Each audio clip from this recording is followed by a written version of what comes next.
34 million Americans have high blood pressure or hypertension. It can cause heart attacks and kidney failure. Many people have to take drugs to keep their blood pressure down, but the drugs often have unpleasant side effects. The problem is salt. Americans consume too much of it. Salt has a tendency to be retained by the body. It makes body fluids expand, which could lead to high blood pressure.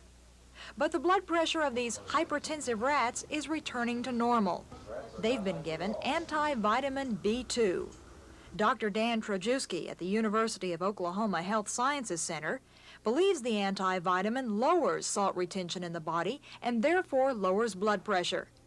The only question is, if it works on rats, can it work on humans?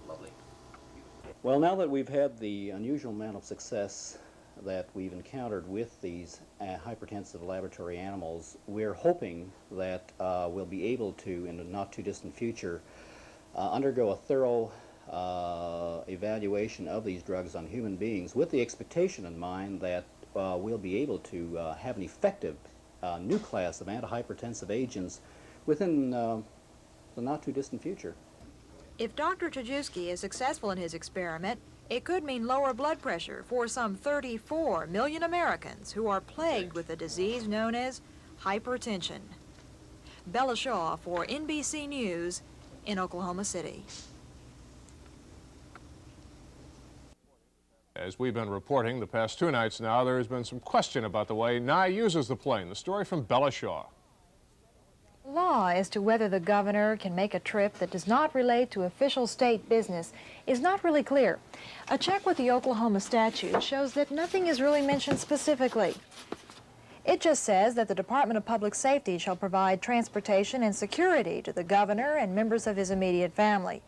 But when you turn to the section governing state employees, there are strict rules concerning when they can use state vehicles.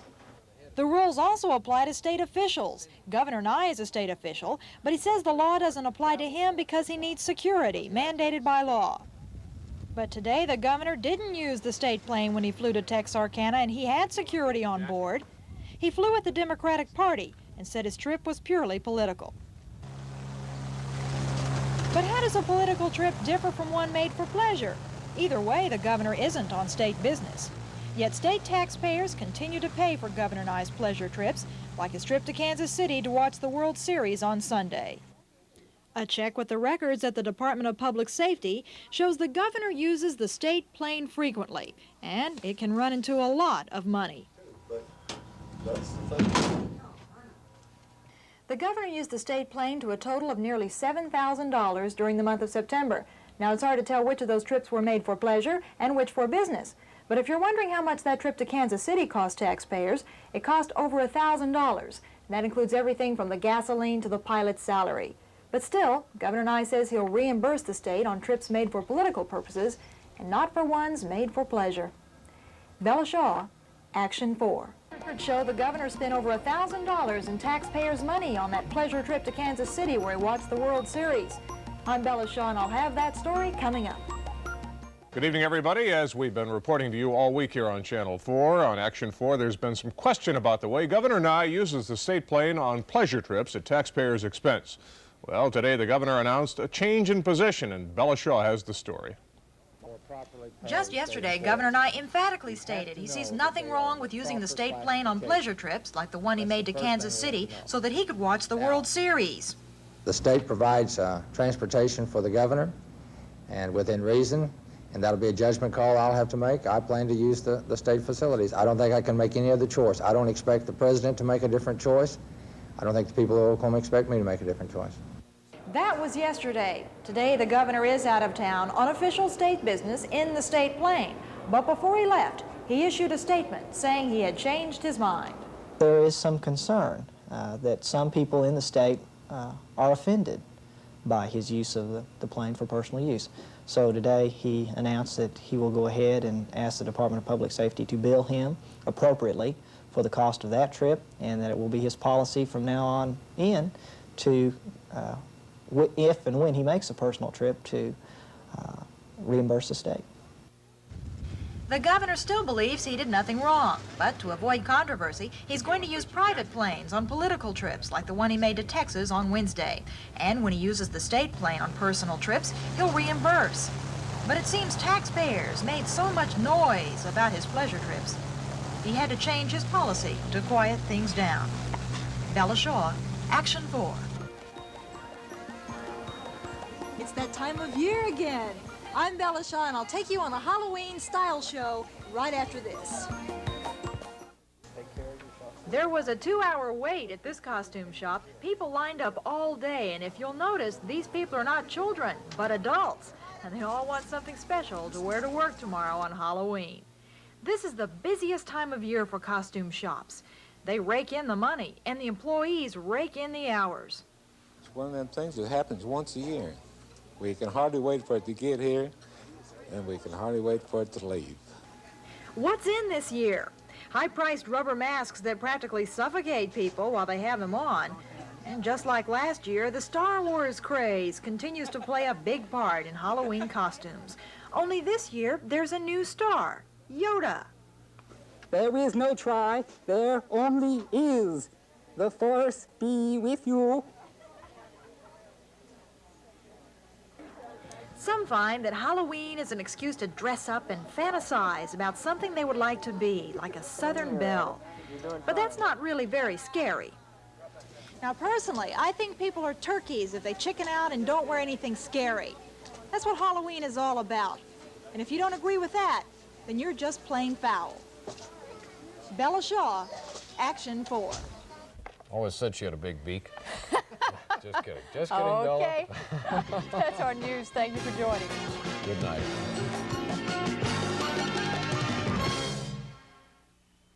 The state capitol has a new look, not on the outside, but inside.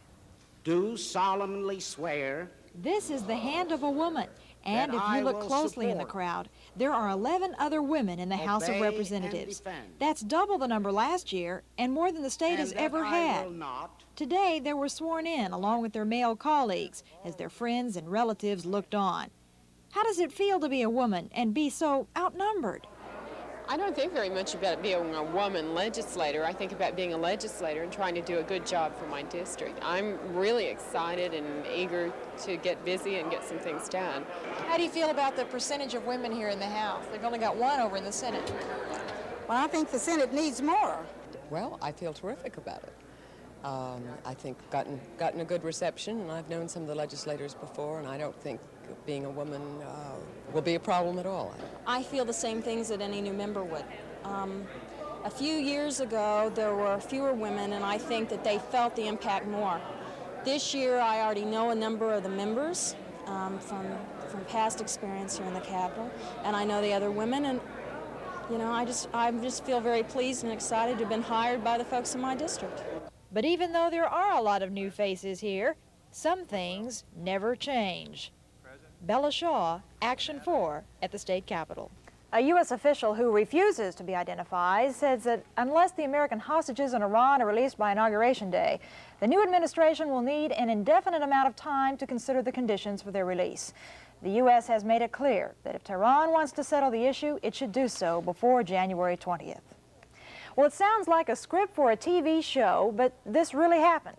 Two coordinated groups of hijackers seized a Venezuelan jetliner and a small airport today, 50 miles east of Caracas. The group on the plane forced the pilot to land in the airport and made off with more than $1 million that had been on the aircraft.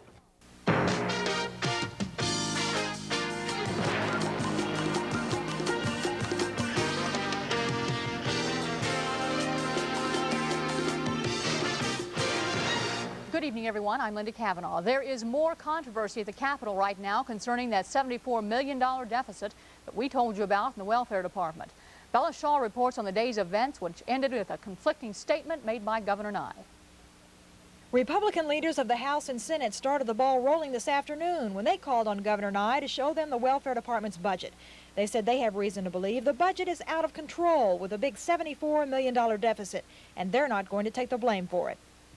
We're supposed to take credit or blame for what might happen at University Hospital or what might happen within the department within the next 5 years. We want to know now what's going on.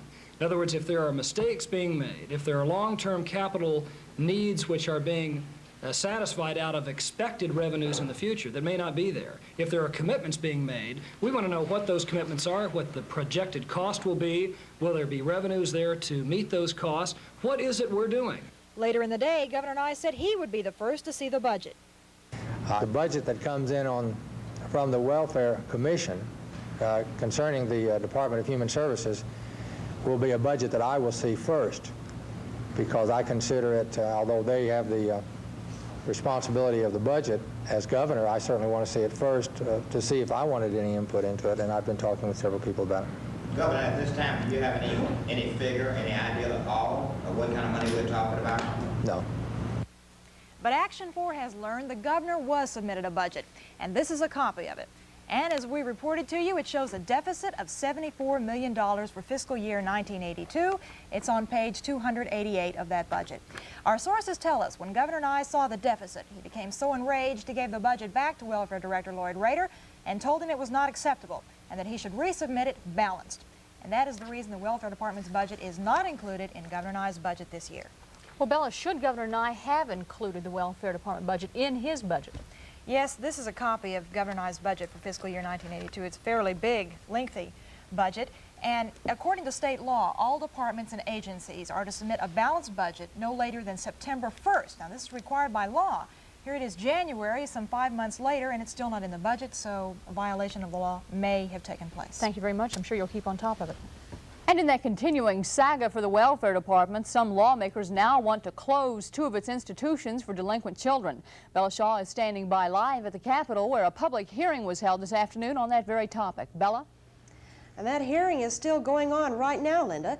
They give people a chance to talk about the closing of Whitaker and Helena State Training Schools for Boys. There's been a movement nationwide for more community-based treatment centers for juveniles. Several people from the Welfare Department testified